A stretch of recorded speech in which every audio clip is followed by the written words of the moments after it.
ಇವತ್ತು ಜೀನ್ ಪಿಯಾಜೆ ಅವರ cognitive development theory ಬೌದ್ಧಿಕ ವಿಕಾಸ ಸಿದ್ಧಾಂತಕ್ಕೆ ಸಂಬಂಧಿಸಿದಂಗೆ ಕೆಲವು ಮೂಲ ಪರಿಕಲ್ಪನೆಗಳನ್ನು ಯಾವ ರೀತಿ ಈಸಿಯಾಗಿ ನೆನ್ಪಿಟ್ಕೊಳ್ಳೋದು ಅಂಥೇಳಿ ನೋಡೋಣ. ಫಸ್ಟ್ ಟೈಮ್ ಏನು ನೋಡ್ತದಲ್ಲ ಮಗು, ಆ ಒಂದು ಕಾನ್ಸೆಪ್ಟ್ಗಳು ನೆನ್ಪಿಟ್ಕೊಳ್ತದಲ್ಲ ಅದನ್ನು ಸ್ಕೀಮಾ ಅಂತೇಳಿ ಕರಿತಾವೆ.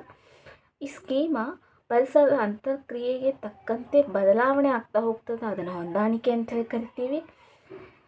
ಈ ಸಂದರ್ಭಕ್ಕೆ ತಕ್ಕಂತೆ ಈ ಸ್ಕೀಮಾದಲ್ಲಿ ಹೊಸ ಹೊಸ ವಿಷಯಗಳನ್ನು ಆ್ಯಡ್ ಮಾಡ್ಕೊಳ್ತಾ ರಿಯಲೈಸ್ ಮಾಡ್ಕೊಳ್ತಾ ಹೋಗ್ತದಲ್ಲ ಅದನ್ನು ಅಸಿಮಿಲೇಷನ್ ಅಂತ ಕರಿತೀವಿ. ಈ ಸ್ಕೀಮಾದಲ್ಲಿನೇ ಹೊಸ ಹೊಸ ವಿಷಯಗಳನ್ನು ಸಂದರ್ಭಕ್ಕೆ ತಕ್ಕಂಗೆ ಮಾಡಿಫೈ ಮಾಡೋದು, ಮಾರ್ಪಾಡು ಮಾಡೋದನ್ನು ಅಕೊಮಡೇಷನ್ ಅಂತ ಕರಿತೀವಿ. ಈ ಅಸಿಮಿಲೇಷನ್ ಮತ್ತು ಅಕೊಮಡೇಷನ್ ನಡುವೆ ಸಮತೋಲನ ಉಂಟು ಮಾಡುವುದೇ ಈಕ್ವಿಲಿಬ್ರಿಯಂ ಅಥವಾ ಸಮತೋಲನ ಅಂಥೇಳಿ ಕರಿತೀವಿ.